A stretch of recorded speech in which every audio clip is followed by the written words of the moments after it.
There you go. Hi, Craig. Hey, Craig. What's up? Hey, Craig. All right, but let's double back though.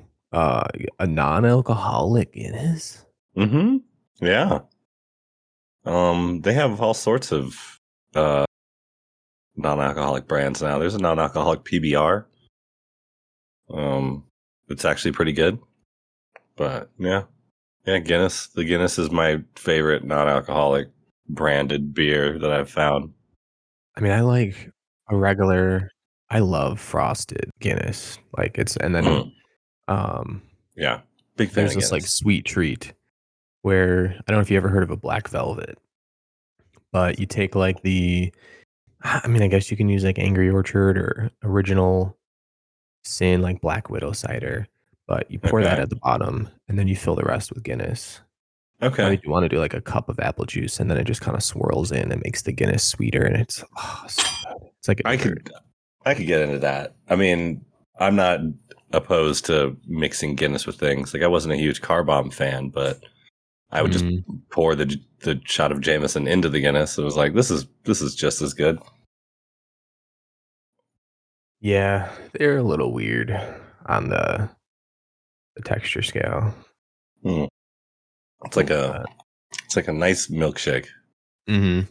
I love a good stout. Oh yes.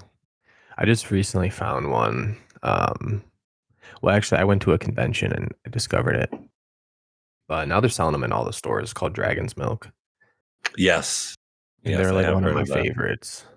It tastes like ice cream, like stout ice cream. It's wondrous. I think I've had it before. I mean, when you see something called Dragon's Milk on like the tap chalkboard, you're like, yeah, I'll try that. Mm-hmm. How do you milk a dragon? That's their secret. With your hands. With great vigor. You just need a garden spade to get started. Yeah. Yeah.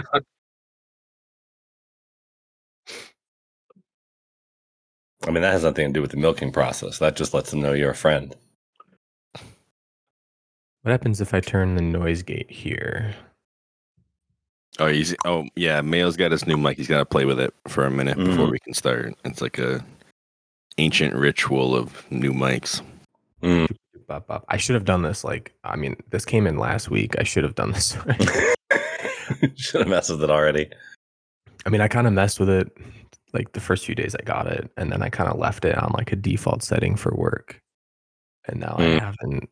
I turned the noise gate down, and you can still hear every little tap. You should make your voice as obnoxious as possible for work and just say your mic's having issues. So like give it all the air and bass. Give it all the air and the bass and make it as warm as you can.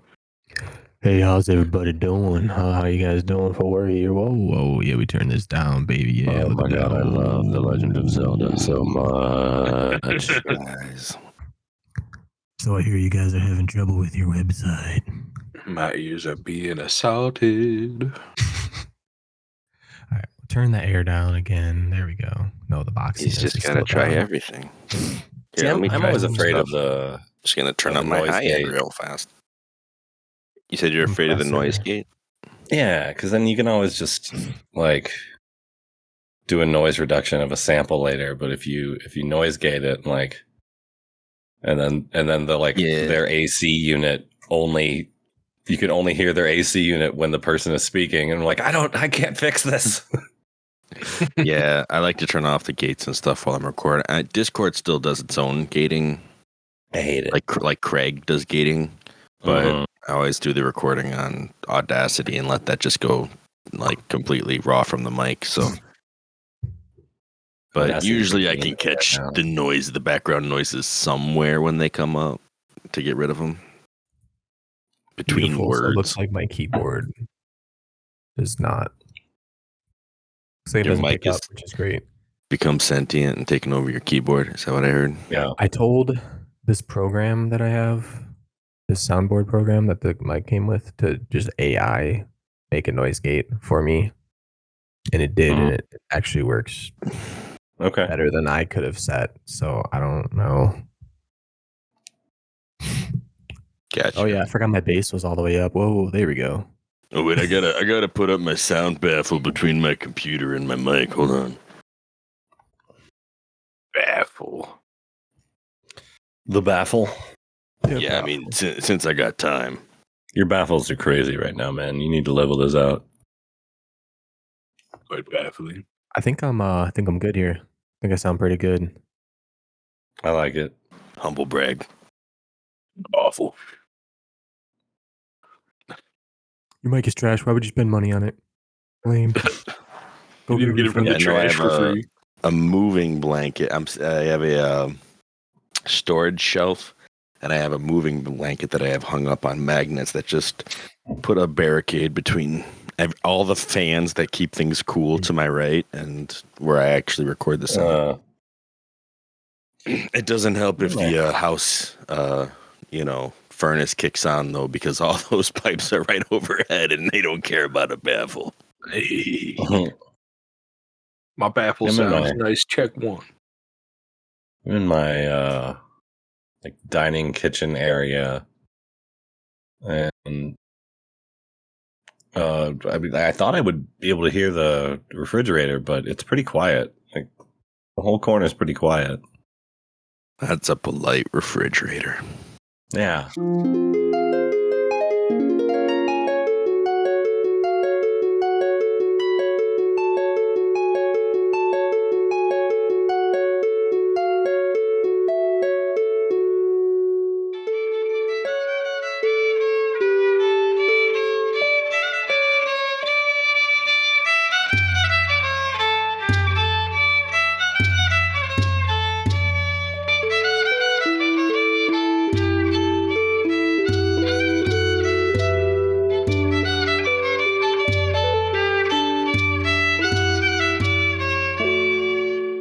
Welcome to the A4NB4Y podcast, where we go chapter by chapter through the Legend of Zelda games.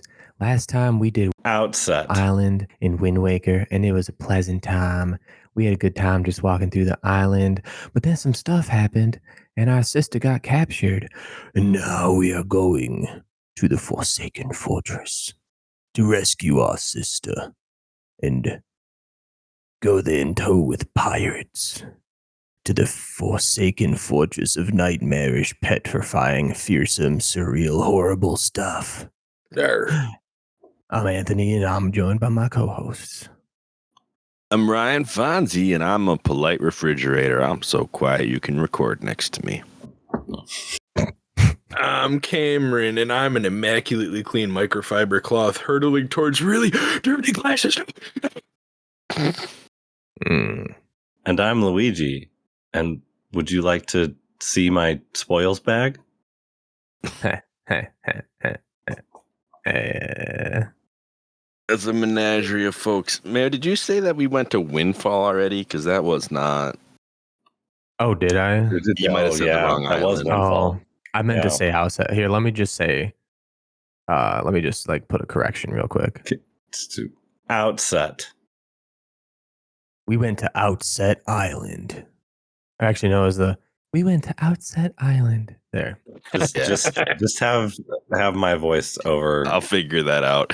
Just so you know, this whole correction line is going to be at the end of the episode as bloopers because this is ridiculous. Yeah. You want me just to do the whole thing over again? So I say Outset. It's good. We're just going to throw it in and see how it sounds. Or either that, or do it. Just say outset, really, like outset, and then right. Put that the over. Most obvious edit. Yeah. There you go. Outset.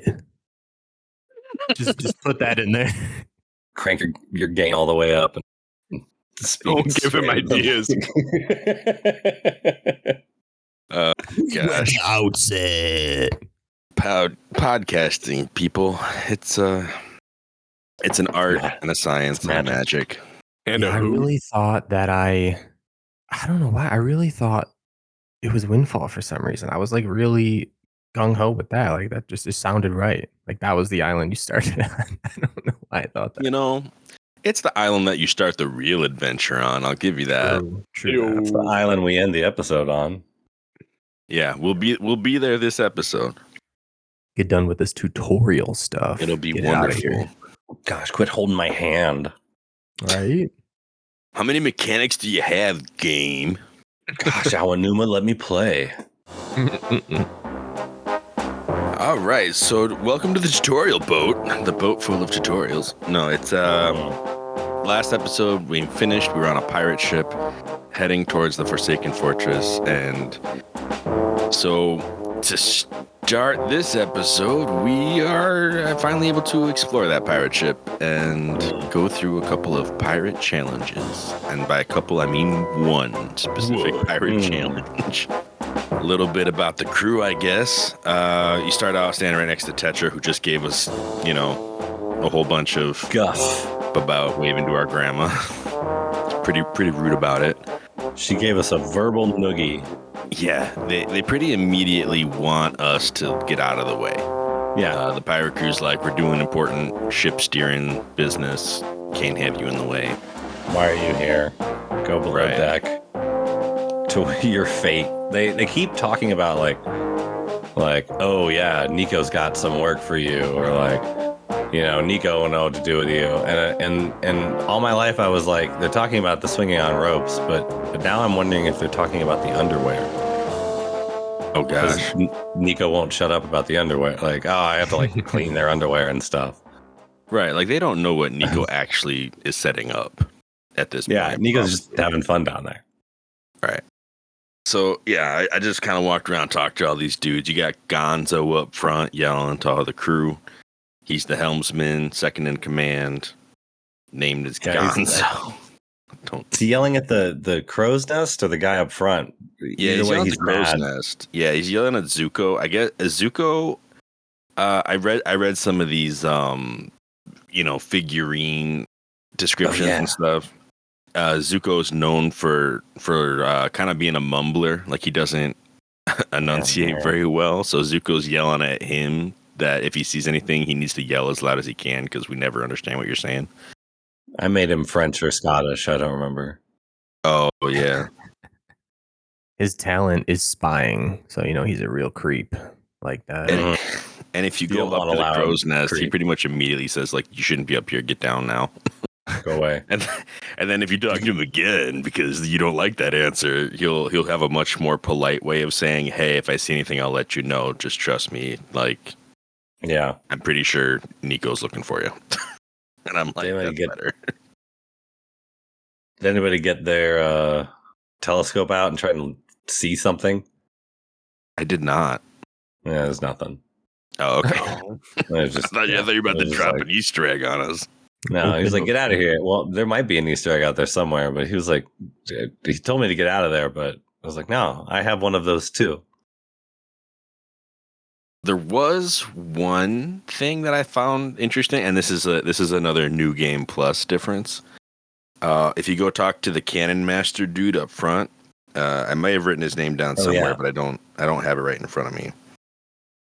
If you're wearing the regular outfit in the regular game, like he's like, hey, that's like an interesting outfit. Like I feel like I've seen it somewhere before. And then when you talk to him again, if you're wearing the green tunic, he's like, oh yeah, I think, Tetra has a portrait of something like that in her cabin.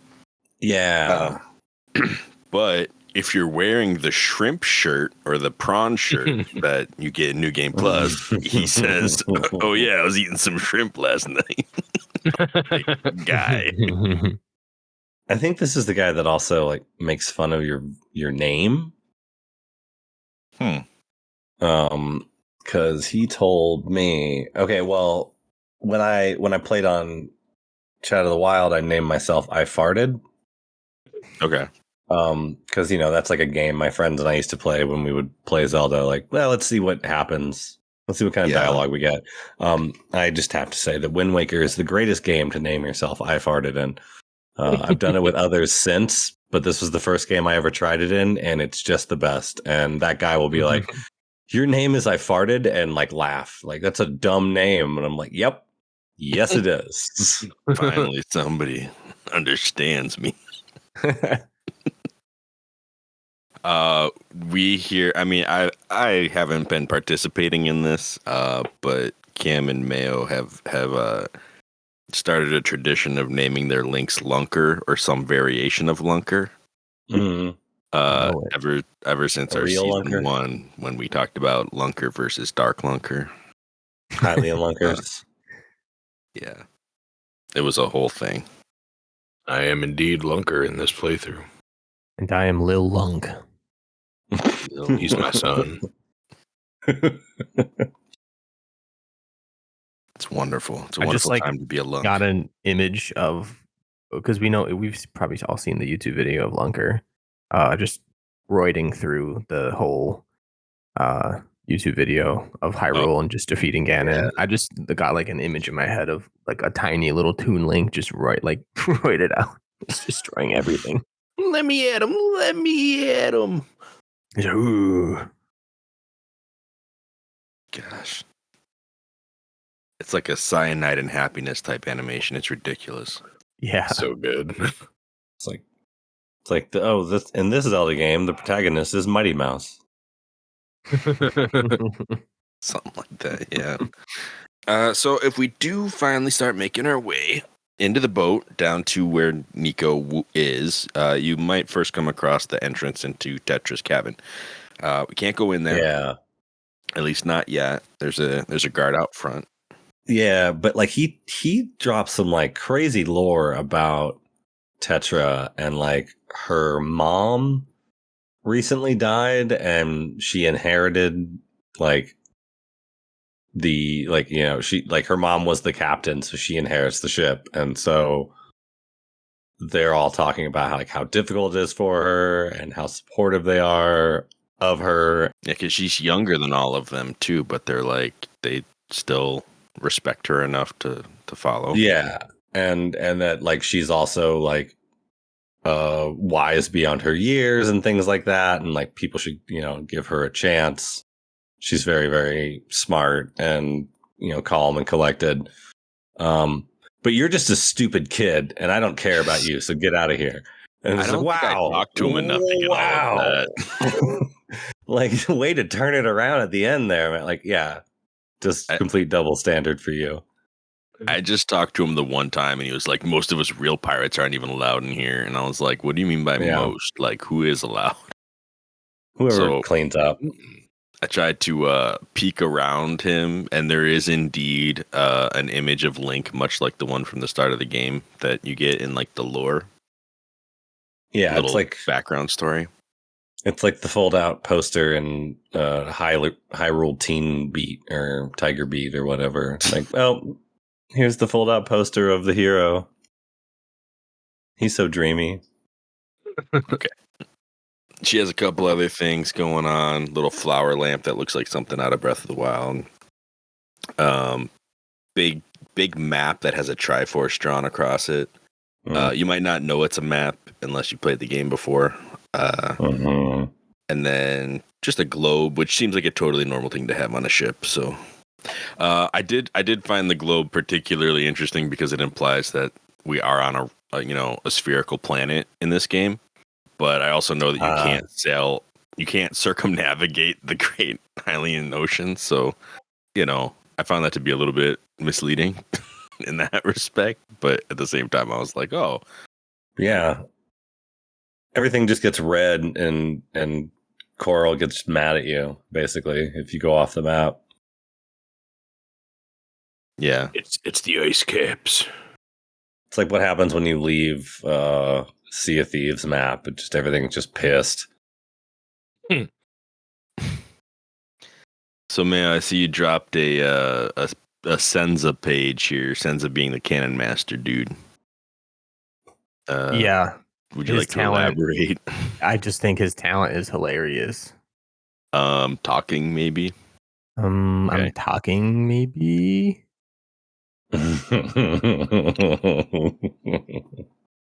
Okay. Very talented man. Certainly not talented at launching children in barrels. I mean, he got pretty close. But yeah, I mean, he almost got us there. Yeah. We'll soon find out. We got to talk to Nico before we get to that. He may have gotten us there. Yeah. So even deeper into the ship, we get into the mostly empty cargo hold. Yeah, that they redesigned into a jumping course. Right, like nobody else has a cabin, so I don't know where the rest of these bros sleep. We get down to this bottom level, and straight up, Nico's like, "Listen, I built a platforming puzzle. I'm going to show you exactly how to complete it. So this is really just a tutorial. Tell you exactly what you need to know because you have a quote mushy Swabbie brain." I just had a thought of why. You ever wonder why Nico in Spirit Tracks has a cane and he's like arched over like the Hunchback of Notre Dame? It's because this man's been sleeping on hardwood for the entire time. Oh no! I think even in that game, he's probably like crashing on your couch because you're roommates. Yeah. Oh goodness. Nico's had a rough go. Yeah, you know, man. He's a trooper though. Yeah. I love Nico. He's a pretty great character. Mm-hmm. I always envision him with a nasally New York accent, just because. I think he said something along the lines of it took him like a super long time to figure out how to do this challenge himself. Yeah. He's like, I don't expect you to get it before we're even at your destination. I think he said something like a few years. Not right. Yeah, Probably no, I did. said, dude. wait, here it is. It would probably take him a full year to accomplish. Yeah, that's what he said. Yeah, like at least a year. Yeah. Yeah, I somehow read him as like a surfer bro, but like the surfer bro that somehow started a wax company and is now rich. And he's just like talking like, you know, you're never gonna like get in the tube. It's gonna take you like a year to like really be a part of the tube and like feel the gnar. But you're gonna get there, man, okay? One day you'll have steez like me. Yeah, okay? You know, you just gotta keep grinding it out. I took note of the lanterns that he sets up for you to swing across. It's basically just a rope with a fish hook, but instead of like a point, it has a candle holder on the end with an actual wax candle with a flame that should, by all like reality terms, should be burning the rope. These lamps make no sense, but or at least be burning Link's behind when he grabs onto it. If they manage to stay lit. Being candles, like how big is the wick? So many questions. But oil lamps, Nico, you need to start investing in oil lamps and hanging those just dangling above a wooden ship. Right. Like what kind of flame retardant do you have on the boards of the ship? Because I mean, one of these candles just kind of swings a little too close or falls off, and it'll be fine. You got problems. I mean, they're sleeping under it, so they'll notice. I'm too busy listening to the melodious sounds. As long as they notice. Yeah, yeah. As long as someone's awake down there. Oh gosh. Yeah, I didn't notice. I'm too busy listening to the melodious sounds of Nico go as he like runs across stuff. His play-by-play is adorable. This whole point, like he's just like okay, now here's what we're gonna do. I'm just like, yeah, tell me about it, buddy. I'm gonna do this in like one or two goes, but like I want to hear every word. Yeah. So we complete his challenge with relative ease. Relative. And he's straight up like is shocked by how fast we completed it and how proud he is to have us as his underling. Man, I can't believe like I'm still better than you, but like you became one with the gnar, man. Yeah. And he questions himself on whether he's even allowed to give us the prize that he had slated for us. He was so confident we wouldn't get this far. But he does give us the spoils bag. Which is ultimately like, he's a pirate and he's like, just go take it, man. But it's funny to me because what he gives you is like, this is where we would put our treasure if we had any. Very bad. I got 8 rupees. Empty bag. I broke every barrel in the room. They had 3 rupees. So, wow. Like, maybe 8's a bit of an estimate, a higher number. Well, I think, it might have just been RNG. You know, I just had 8 barrels. More impoverished pirates on my playthrough. There was an 8 involved. I know that much. Maybe it was just the barrels. It was a lot of barrels. But yeah, all the treasures are either hanging up on the walls, or you probably make more rupees selling the barrels than what's in them. That's true. Especially to a certain fortress. Yeah, I was to say some guys we might meet soon. They love barrels. Mm-hmm. So yeah, we get done with his challenge. We head back up above deck, and you can go around talk to the pirates again, but they're all just kind of like, hey, go meet Tetra upstairs. They call her the young miss and stuff like that. Mm. Yeah. Hey, how's it going? Go upstairs. Yeah, get up in that crow's nest. Either that, or they're like, you beat the challenge. You beat Nico's thing. Oh, cool. When you're climbing up to the crow's nest, you can kind of pan the camera and see the Forsaken Fortress, and it makes for a real cinematic climb, which I appreciate very much. Yeah. Because they parked like right behind a big rock, so it's like a reveal in a way that it really works for me. It's a secret. Yeah. They'll never see us over here behind this giant rock. Yeah. They'll never see the giant mast sticking out above the rock. They're big birds don't have good eyesight. It's fine. It's like known fact, birds' eyesight terrible. Yes. Across the board. No exceptions. We all know goblins can only see 5-10 feet in front of them. Yeah, they ain't seeing out the water. Listen, the enemies in this game are maybe some of the more intelligent ones across Zelda, but still are not good at detecting things. They have very short memory. Yes, they do. But at least they know how to use tools and have some form of communication, I guess. Yeah, they work together well. They're good in the pack. Right. They know how to sound an alarm. They know how to keep a patrol and remember where they're supposed to be, keep their posts. So credit where credit's due. They're just terrible for most other things. So we get up to the top. Tetra's like, you weren't playing some dumb game with Nico for prizes, were you? Anyway, we're here. So basically has this moment of like, well, if we get any closer, they're for sure going to spot us. So we can't really just sail up. So what are we going to do now? Does a sneaky little side eye because she already knows what she wants to do. and that's stick us in a barrel and launch us into the fortress. Great idea. In a way that only cartoons can do.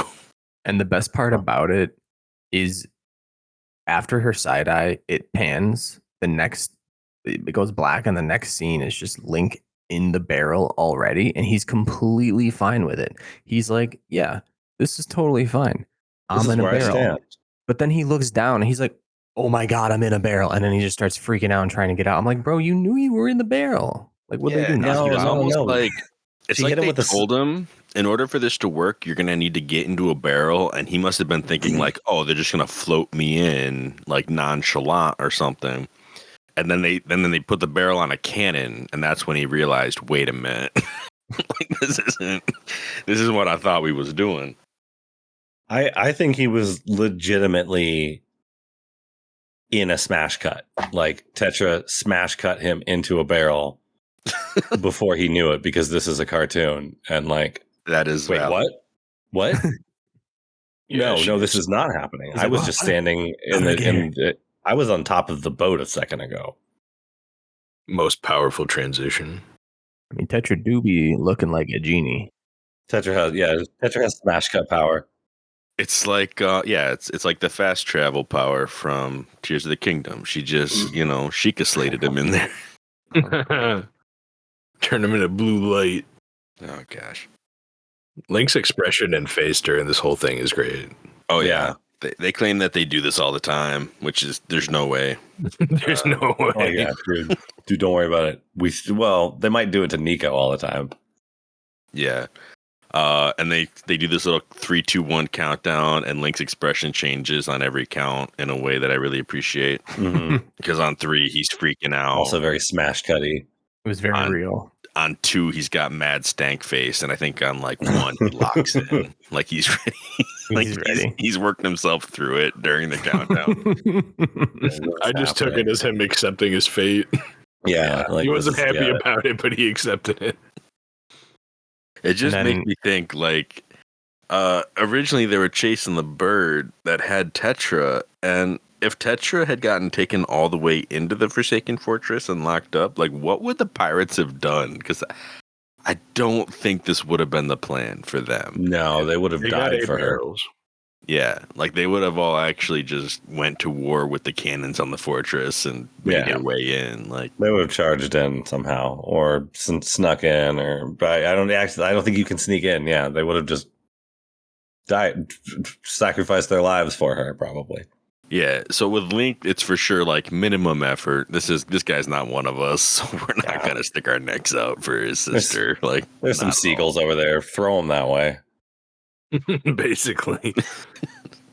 Maybe they'll soften his landing. Oh no.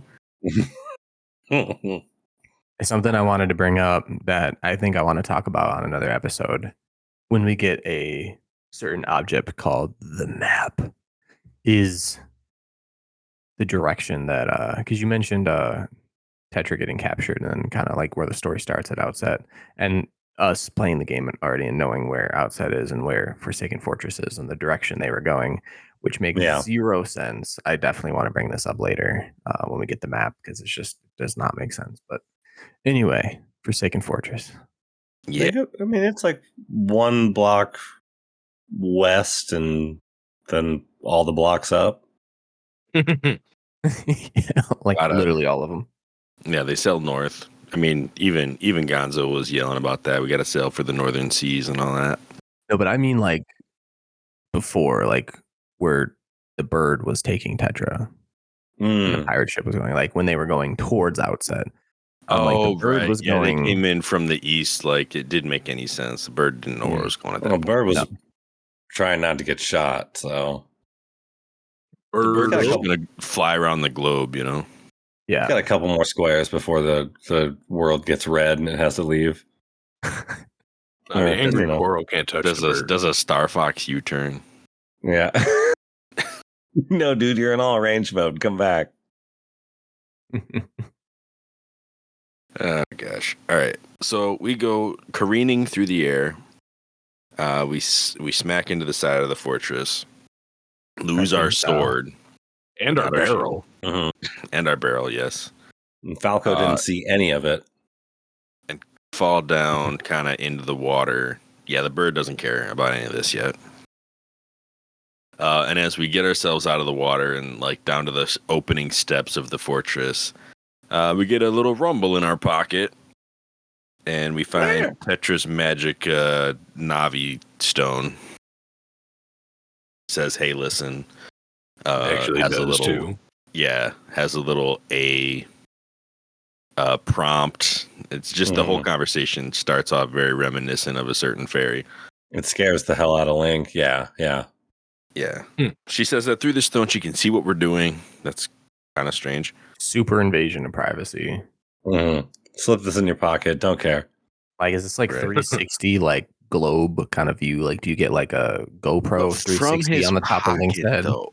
Yeah. But that's like what happens? Is it like a 360 GoPro above Link, like eagle view? Like, I don't understand the mechanics of this. It's a fisheye lens from his like stomach, basically. Yeah. The first person camera. Yeah. It links up to his eyes. Yeah, it's a whole thing.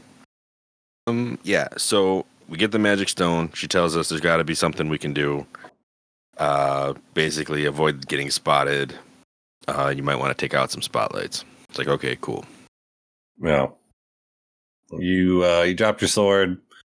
You got a shield. If you were as cool as me, you'd use the shield to like knock their weapon out of their hands. You know, that's what I would do. But I'm awesome. So.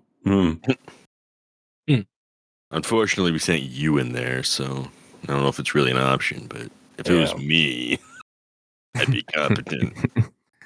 All right. Now you can't talk back to me with this thing, so bye.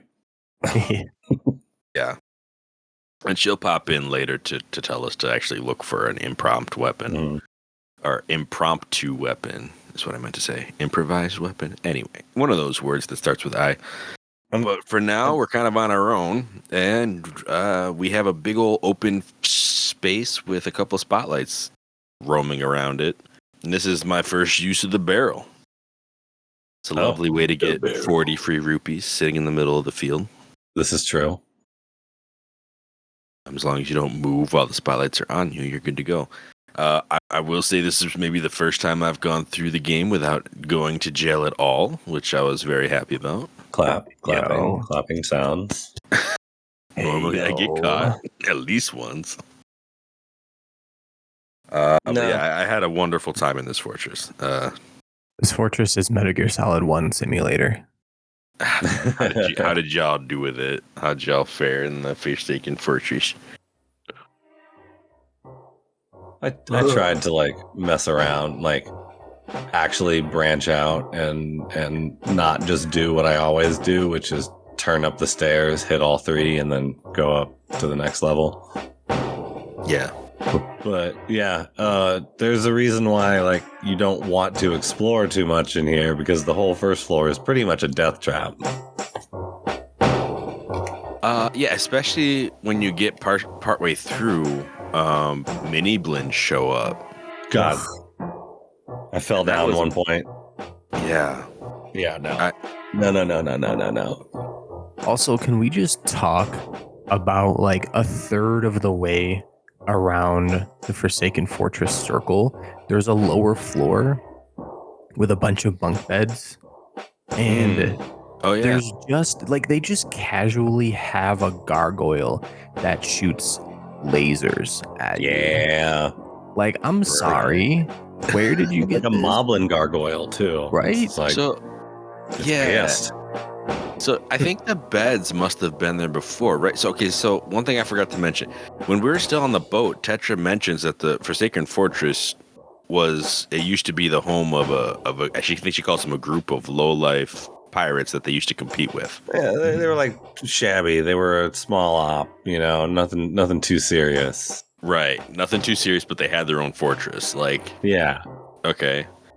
And what I presume, there's like a boat, like repair center in the fortress with a boat in it that never gets used in the game, but I imagine was the old pirate ship.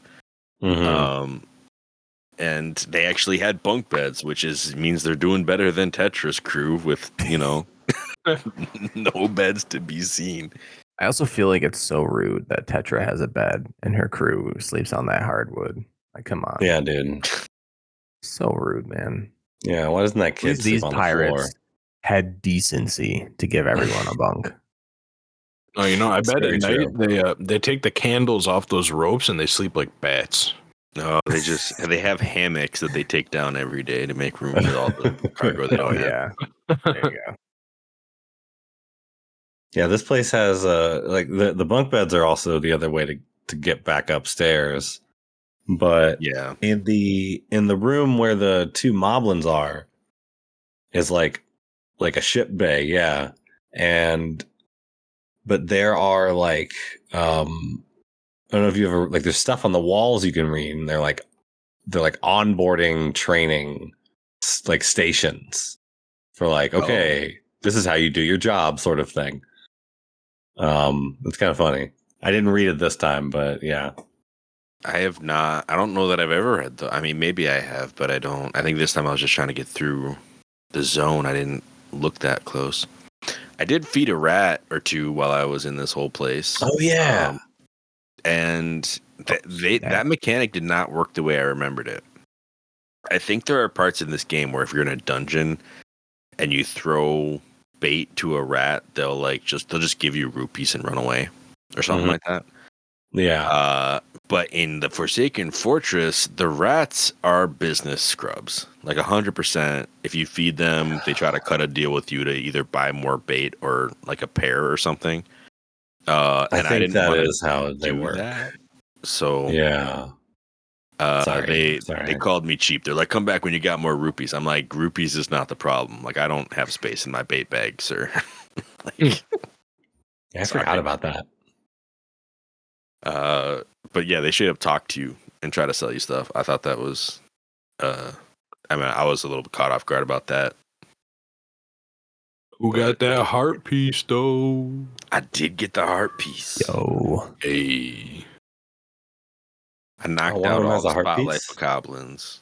There's a heart piece like you have to go, I want to say, to the same area as the jail, but like on a different floor or something like that. Yeah. Oh, It's I like- thought it was a rat that had the heart piece. Oh no, it was like in a Okay. treasure chest in a cell or Okay. something. I was like, damn, you gotta find the right business scrub? Damn. Yeah. You can also this find is- yourself a joy pendant too, which at the time you get it, like if you've never played this game before and you see like a joy pendant, you're like, oh my God, I bet this is like the best item in the world. And they don't give So you like cool. any of them ever again. It's probably so cool. I mean, it looks like something that would be unique in a different game, but Right. it is. You mean it it's is not? It's not. Oh. I mean, I guess You it find does that eventually get you something cool, most Yeah. of depending on which the version you're playing. That's true. most of the spoils bag items actually come in droves. I feel like Kind of the it's nature this of game's it's the Minish Caps version of Mysterious Shells. it. Or yeah, Wind Waker's version of Mysterious. Yeah. Mysterious shells have zero use though, You're other right. than to like drive me crazy while I try to 100% the game. Yeah. Which I can definitely see driving anyone crazy because I was driven crazy just trying to complete. Yeah. When we trying we to get just all got- of those figurines is a fool's errand that I will never attempt in my life ever again. I did one solid, like, I don't know, 20-minute session of just sitting there giving him shells, and I was like, I don't want to 100% this anymore. I'm No. done. When- it's like the scene in like Count of Monte Cristo, or I've counted all the stones and I'm like, yes, but like, have you spent 10 hours mowing the lawn to find mysterious shells? And then Jim Caviezel cries. Goodness. I didn't finish the Kinstone quests either. I think I had like 5 left, and I was like, yeah, I'm good. It's tough to find the last one or whatever. Yeah. So aside from using some of our, kind of jumping back into this fortress. Aside from using some of our newly found swinging skills and hiding under a barrel skills, we also learned about sidling along walls and using enemies' weapons, mainly in this case sticks. But there is an opportunity to use somebody's like machete against them if you want. By that point, you have your own sword, so you really don't need to. But Yeah. we climb our way up to where the seagulls were, and we get our sword back. To say with the sidling, I've done it before where I just in this section sidle straight through without stopping, and it gets to a point where the camera is like so far to the side of where you started because it didn't really like move with you that it thought I wanted to walk off the edge. And so now I'm like, okay, like press L, center the camera, press L, center the camera. Like, no, we're never doing that again. I will take 12 hours to cross this. Wow. Yeah, I love the faces Link makes when he does the sidle, though. Yeah. Like, I did a lot of camera manipulation on the, Wind Waker HD, just trying to get a good screenshot. That's what my new Discord profile picture is. It's just a screenshot of my latest sidling.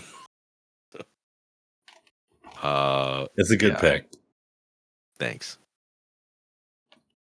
Yeah, so we climb up this fortress, making our way past Moblin. I don't know if we've talked about Moblins yet. Like, But can we? Yeah, let's talk about Why? some of these creatures before we get into the cutscenes. Why in this game did the creative director or whoever was responsible for creating this and the team that okayed it ever get put past post-production? They look like they have a secret to tell you. They're high and they have to fart at the same time. Which ones? The Moblins. The Moblins or the Bokoblins? The Moblins. Okay, because they're in the tech demo for this game. Like they are the tech demo of this game. Yeah, it's Link and 10 Moblins, and Moblins their animations are pretty similar. They were the first enemy designed for the game, if I remember right. They made sure that they had the feeling and the mechanic, like the way it played with like Link versus 10 Moblins with the combat system for the most part, I think, before they showed it to Miyamoto. Like even the tune style or whatever. Yeah. But when you think about Ocarina of Time Moblins and how they were like giant ripped bulldog men that walked in steady ways. I mean, I remember we had a discussion about them because they were the only organized troop that, you know, had a patrol in that game. Yeah. And then we get to this game and they still kind of got the whole patrol thing going on, but they're pigs. And not just that, they're like top heavy warthoggy pigs that you know, sniff around and for some reason are wearing some kind of, I don't know. They're just, it's a whole different visual entirely. Like they look nothing like what they did before. They're very animated. I really like it when they look up and open their mouth and kind of. Yeah. It's so funny. I saw that and it unlocked a core memory, and I was like, "Oh no!" Yeah, like these things are like solidly cartoons. Like, yeah, they're not, you know, kind of realism or, you know, sprites that are anything. Like this is a cartoon enemy. Their bottom jaw's disconnected so that it can be more floppy. Yeah, it just dangles there. It's great. Also, the first time I got caught because I was like testing my limits of like how close I could get to them, he threw his lantern and it explodes on the ground, and he ran up and stood in the fire of his own lantern and was just like having a party in there. It was great. The one that got me got stuck behind a sign. And so he was just screaming and running at me while I stood there and sirens blared. Oh no. That's great. Don't go downstairs, kids. That they look almost like the original Ganon from like The Legend of Zelda. Yeah. Or, you know, Link to the Past. It's like their face was kind of based on what Ganon looked like. A little bit. Which, I mean, maybe is like, you know, they are kind of made in the image of those who, the one who made them, you know, that kind of deal. Because, I mean, Bokoblins aren't far off. They're just kind of like the skinnier, lankier version. And they're the ones who are, well, they almost look like a weasel kind of mixed with a pig. These guys look high. They're running the spotlight. I mean, at least to me. Yeah, honestly, they look like they have a secret to tell you. They're holding in a fart. And are we still talking about Moblins? We're talking about Bokoblins now. Oh yeah, but I'm the one that thinks I think that the Bokoblins for one look high.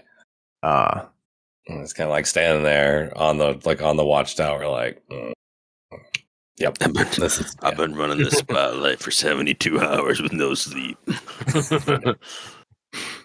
I guess they do have like very, very, very squinted eyes. It's like, whoa, dude, don't beat me with that stick. Ow. Now I'm just going to pretend like every Bokoblin in this game is a surfer. Like, whoa, dude. Like, I'm just like out here on the ocean. And there's like no food, dude. My boss just left me on this raft just in case you came by. It's totally bokoblin.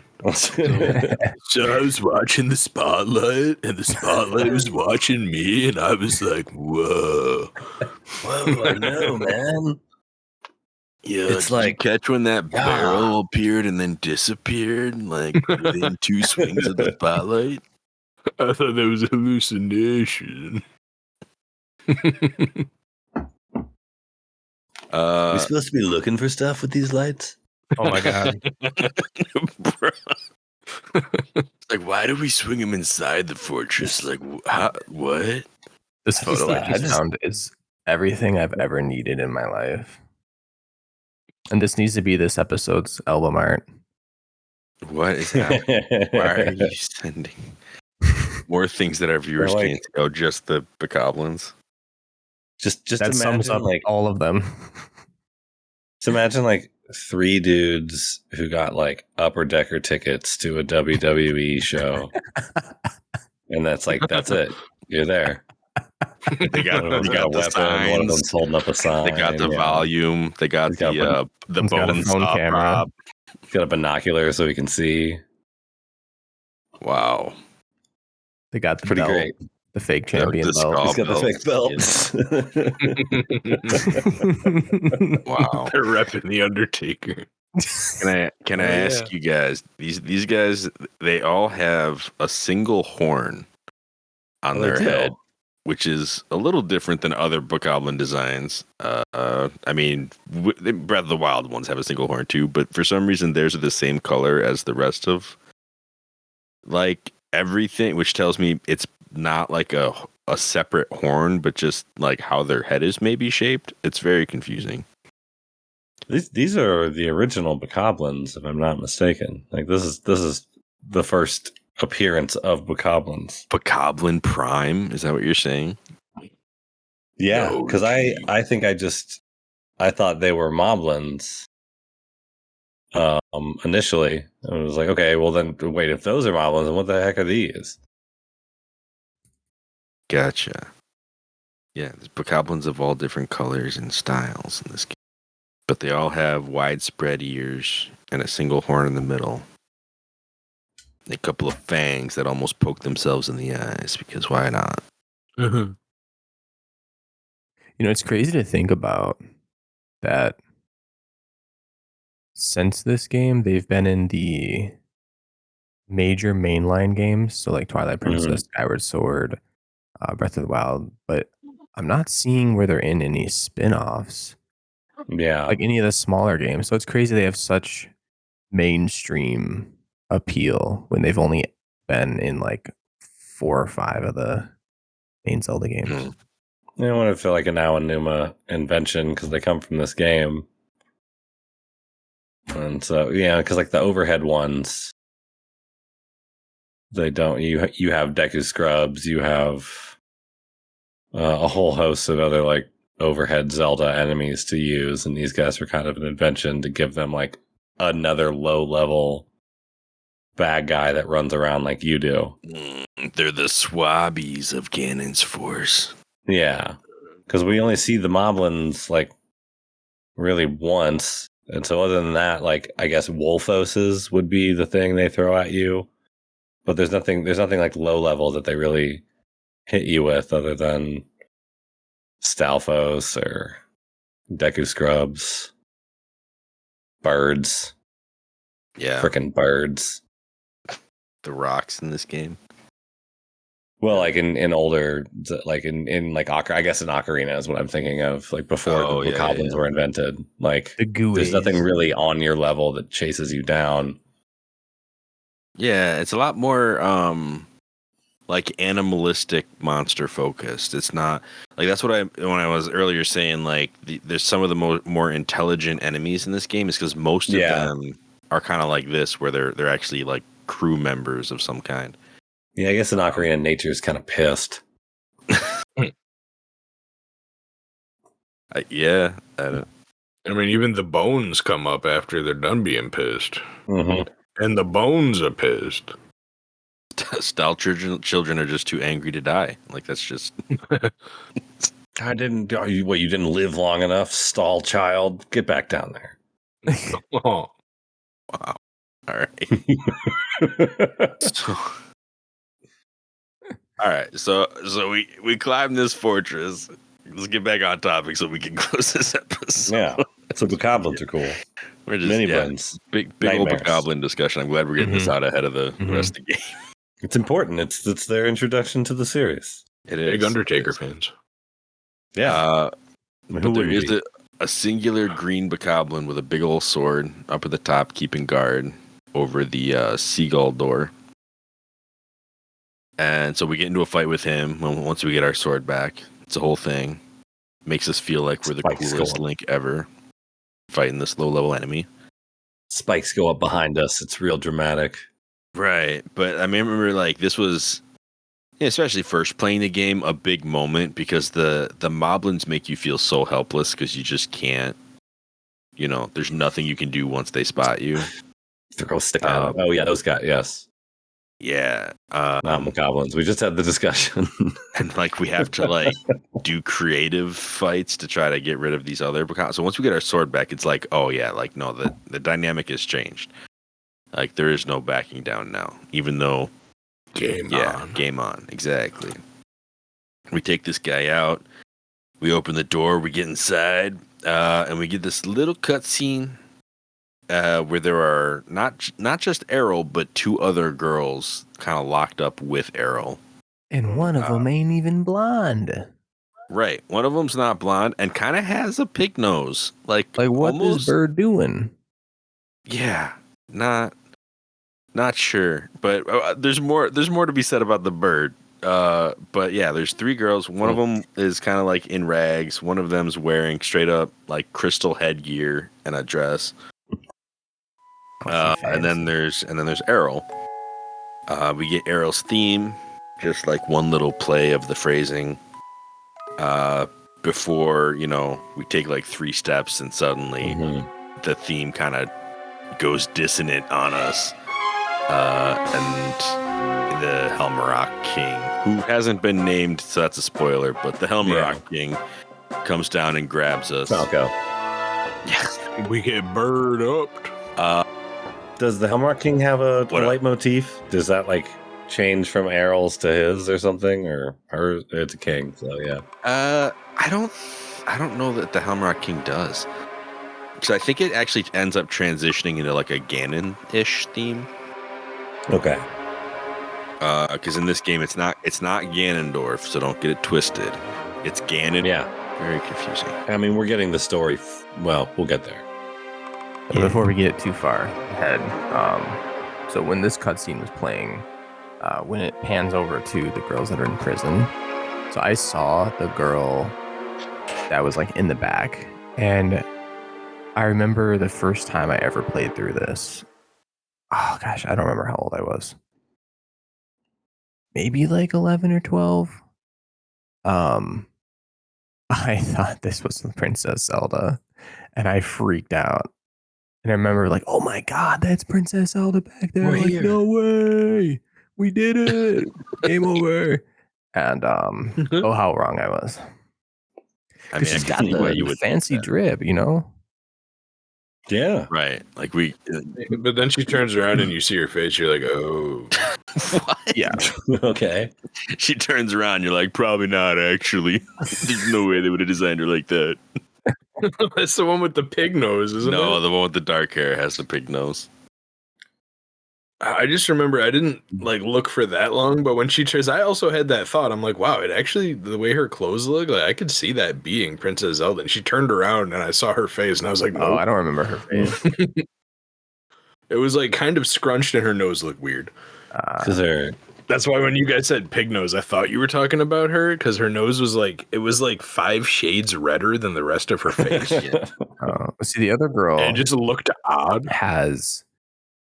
The brunette girl has like pushed up nose where it's like very close to her eyes.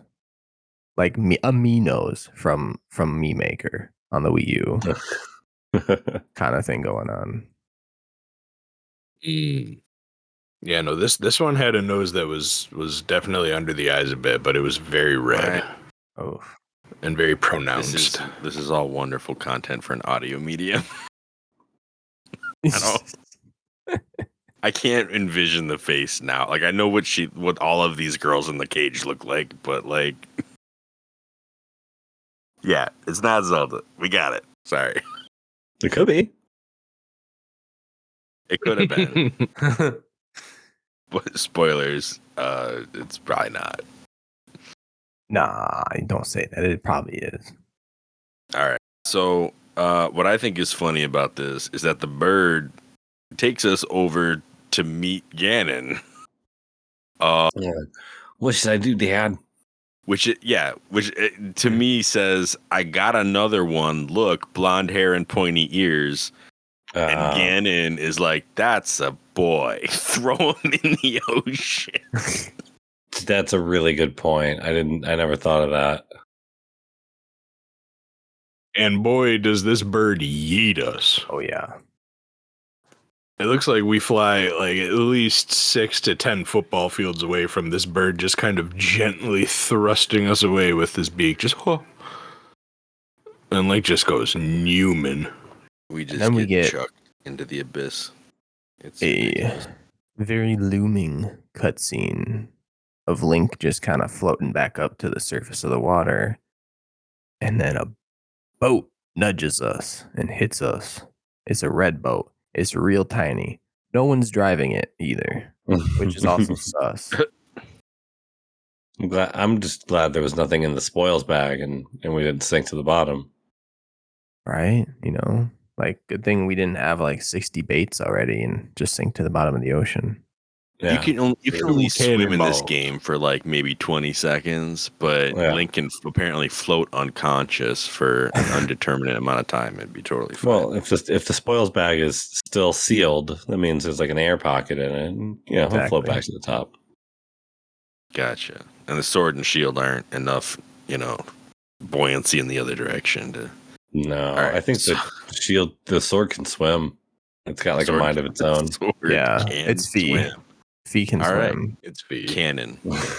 Well, no, it's some little dingus no-name sword, but it has its own little dingus no-name Fee. Well, it says it desires. The hero sword that yearns to gain in strength, so for sure it knows how to swim. It's like one of the first things it learned. Wow. I am Dingus Blade. So belong to Orca. Orca teaches every sword how to swim. It's his name. Can you imagine? Go, my little sweet. Come here. Come on. The absurdism is wonderful. Anybody want to talk about Ganon's doorway, like the nonsense he's got going on at the top of Forsaken Fortress before we get to like the boat? It's his crib, It just, the way it's decorated, he's like so extra. Because it's got what looks like bird nest above it, just chains of skulls, like in streamers from like lamp to lamp. 2 big shields that have like bird talon marks on them. It's just, there's a lot going on. And it's in like the front of a boat where the captain's quarters would be. That's just up in the air. I was getting Who was like, you mean the door to the end of the game? No, not that one. That one's pretty cool too, but that's not the door we're talking about. It's just a lot. And then he's got like those crazy face on his jacket and everything. Like the presentation of him is just wild. That robe is everything. That robe, like, slays. I want it so bad. It is very... He's got a really dope robe. Drippy. Well, like, can we also talk about him just having... Like, okay, imagine you're a guy. You got some style. You got some swag, right? Mm-hmm. Mm-hmm. So let's say, like, you go out to the store and then you ask, like, the jeweler, like, hey, can you, like, make me a necklace of myself? I want an emblem of myself to wear. Mm-hmm. Mm-hmm. And then the Jew's like, oh, okay, weird question, but okay, go ahead. I'll let you cook. And then he just makes it. And now this man is just wearing a chest emblem of himself. Mm-hmm. He has a what? Like Ganon, you're so conceited. The jeweler. He's a narcissist, man. That's probably true. The jeweler. No, I'm sure the jeweler's like, "Are you sure you want a necklace of yourself?" And he's like, "No, I want a necklace of the past life that I was when I was sealed away." And the you know what? I don't need to explain this to you. I'm going to kill you after this. And then that's how it ends. It's so crazy. Yeah. There's a lot going on here. A lot of foreshadowing going on in this moment. No. Yeah. They would never do that at Nintendo Yeah. in 2003. What are you talking about? Coming right off the heels of a game where like the whole thing was kind of shown to you in a dream in the beginning. Like, yeah, it's...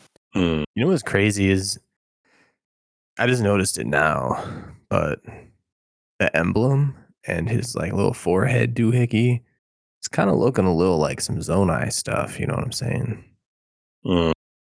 Oh goodness. Let's not try to draw those lines. I'm pretty sure that like the little forehead thingy is in Tears of the Kingdom or something like it is on the like dehydrated Ganon in the opening cutscene. Because people were like, "Oh, look, that thing has this thing from the Wind Waker thing." It was one of the like, yeah. It's like, yes, it's poetry. They rhyme. Things get brought back. It's fine. Yeah, it's fine. The jade set pieces. I mean, that's very anything green is pretty straightforward. Like, yeah, it's a whole thing. Yeah. And so so this manless boat. Back to the manless boat. Back to the manless boat. That's super sus. We wake up in the boat, right? The boat starts insulting us. Just has a little roast session. Just hit after hit. Calls us dim-witted. It's like, oh, you finally woke up. Thank goodness. And then this boat. Then after Link's been thoroughly roasted, he decides to walk it back and say, you know what? I am the only boat that talks, so, like, I get it. What do you... No, I got 3 problems with how this happened. Okay. 1, how did the boat get out to where Link is without a sail? Because he clearly is about to say that he can't sail seas without a sail. Right. 2, how did he get Link into the boat? Because he's a boat and he don't got arms. I guess he could use his mouth, but that's kind of awkward. And 3... how did he get back from where he got Link to this island without the sail that he couldn't have got the Link in the first place with? What are we doing? It's like 4 sea chart squares. Like, it's a long night. It's such a long way for a boat with no sail to travel. So what you don't see is he has tiny little feet that just are kicking the water. Yeah, he just hundreds of R. Holds R for dear life all night. He's doing the boaty paddle. Yeah. Oh gosh. I like to think that he just like paddles with his head in the waters. Boom. That's how I dragging himself sideways through the water. He's like a Swabbie if he like drinks the water and shoots it out the back. Oh, that'd be sick. Oh goodness. Oof. All right. So I guess we should just note, if you haven't, I mean, we're guessing if you're listening to this, you've played this game, you know this what's happening here. But this boat has a big old lion head in the style of traditional Japanese art.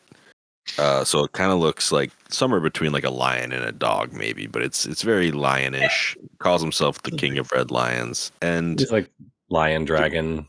Yeah, he turns and talks to you with this head he has. All right.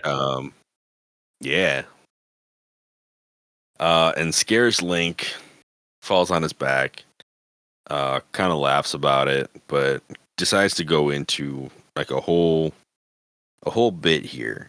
Which he drops some crazy words. Yeah, he's got something to sell us. He says he's been watching us since we went to go save our sister at the Forsaken Fortress. Mm-hmm. Creepy. Like how? Right. And this is the part where I'm like, I know that Zelda can watch us with the magic stone, how can you watch us? Because I don't think that you were just floating in the water outside this fortress. Like, he's got Hawkeye vision. And this mystery will be solved in a few episodes. And by a few, I mean there. like halfway through the season, we'll probably talk about how he saw him. But here he just casually says, "I've been watching you," which is super creepy and not explained at all. He doesn't bring. Well, eventually he'll hit us up on that 2-way, and we'll be like, "How'd you get this number?" And we'll be like, "Don't worry about it." But not yet. Yeah. I mean, he did save our life though. So if he wasn't watching us, we wouldn't be alive right now. So like, yeah. I mean, I'm willing to overlook a little creepiness, like he saved my life. Yeah. I will can stalk me a little bit, I guess. Yeah, it's like I'll listen to your timeshare presentation. Like, what do you have to sell me? He also obviously knows something about Link, because like I don't think he's just going around saving kids falling in the ocean like every day. Like I think he. How do you know?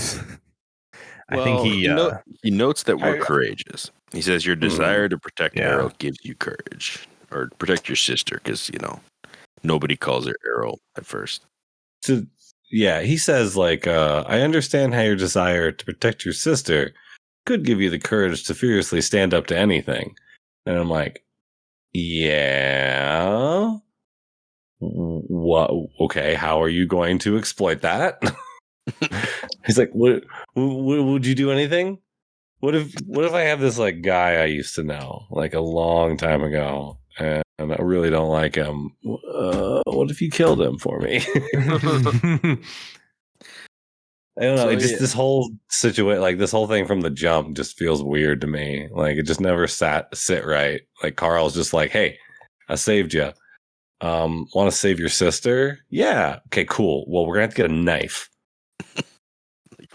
We're gonna have to do a murder.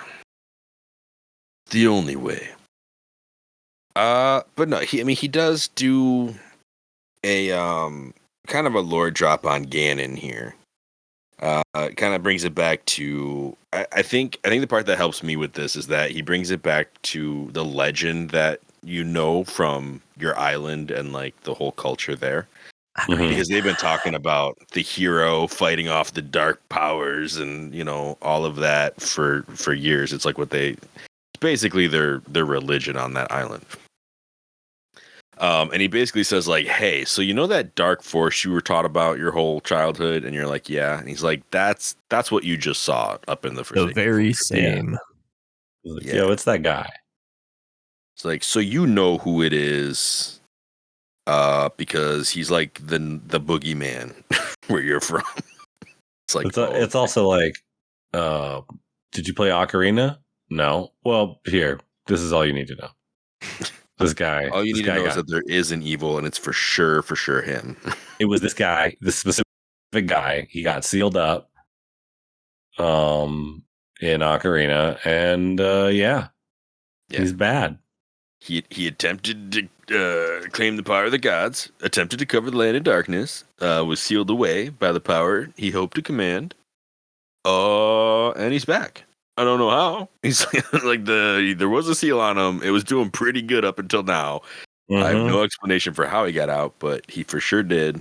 And that credit card must have expired or something. I didn't realize it. And turns out he kidnapped your sister. So if you want your sister, you should probably start by saving the world. Yeah, no, I was just there. Like I almost got in. I'm pretty sure if you drop me back off, I could do this. This time I'll just have a sword on me. I'll go through the door with a barrel on. The bird will never know. And then my sister will hop in the barrel, and then I'll tell the other two girls, get in your own barrel, but like we're out of here. And my talking lion only holds 2. The whole thing. No, he's just like he's like you're really weak right now. He's like, if you're gonna murder my old friend, you might as well do it right. Like we gotta get you some training. It's like and to say not not only, yeah, right? Like couple pointers on saving the world. A, you don't have the power you need. He can't be defeated by human hands. So if you're gonna get the key to defeating him, it's locked away, and we're gonna have to do a whole bunch of stuff to undo that lock. Mm-hmm. 2, we can't sail anywhere right now. So gotta do a little bit of chores around this island, make enough money to get us a sail. Look, I'm naked. I'm sorry. I'm sure you've noticed. It's like the good news is Ganon hasn't done a whole lot yet. Like the bad news is we're at ground zero starting from scratch. Good news is he's just like drinking mojitos at his like tree house. And he's only like stolen a few girls at this point. Oh goodness. And so we're dumped onto Windfall Island. Probably the most iconic island of the game, because it's like the Kakariko of this game. If not this, it's the one that's like pretty much right next door to. It's probably between these two. Yeah. But yeah. The whole northern strip is where, it's where all the tourism is. Yeah, that's our cutoff point for tonight though. Anything else we want to say about this section of the game before we move on to shipbuilding and so forth? How are we feeling? I have a mushy Swabbie brain, so I don't know. I miss Nico. You miss Nico already? Yep. He stole my heart the first day again. Don't worry, there's more Nico to be had. Maybe not in the next few chapters, but eventually we'll see Nico again. All right. I mean, that's what the real ending of the game is reuniting with Nico. Mm-hmm. Oh, yeah. Happily ever after. Myrtleizing the evil guy is just a side quest. All right, cool. Yeah. So we will wrap this episode up. But before we do, Luigi, where can people find you when you're not on our podcast? Ooh, you can go to twitch.tv/Luigi's_apartment. Because right now, pretty much every night, if I'm doing a thing where I'm taking the Padres 2025 schedule and playing a game of Ken Griffey Jr.'s Slugfest for the N64 as the Padres from when that game came out, and playing along with them each night. So if they play that day, I probably play that night. Nice. And it's also basically a drinking game. So you want to hang out every night. And every time I hit a home run, you partake in whatever you particularly partake in. Water. Yeah. So yeah, that's most nights over on my Twitch channel. All right. Sounds good. All right, y'all. Well, this has been our episode of A4NB4Y. Thank you for listening. This week we've covered The Pirate Ship, Part 1, The Forsaken Fortress, Visit 1, and the entry to Windfall Island. Next episode, we plan to cover Windfall Island in depth. So we will catch you then. Be sure to tune in on A for No, B for Yes. Yes. Yeah. Press R to kiss Nico. R, R, R, R, R, R, yar.